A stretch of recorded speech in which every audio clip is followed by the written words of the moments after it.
છત્રીનો ઉપયોગ સામાન્ય રીતે વરસાદ કે તાપથી બચવા માટે કરવામાં આવે છે, પરંતુ એક ચોરે એવું મગજ દોડાવ્યું કે ચોરી કરવા માટે છત્રી લઈને આવ્યો.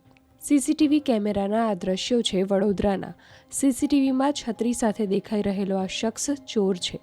શહેરના નવા બજારમાં આવેલી એક દુકાનમાં સીસીટીવી કેમેરાથી બચવા માટે ચોરે છત્રીનો સહારો લીધો. છત્રીની આડશમાં ચોરે દુકાનના ગલ્લામાં પડેલા 70,000 થી 80,000 રૂપિયા રોકડા ચોરી લીધા. દુકાન માલિકનું માનવું છે કે કોઈ જાણભેદુ જ હાથ સાફ કરી ગયો છે.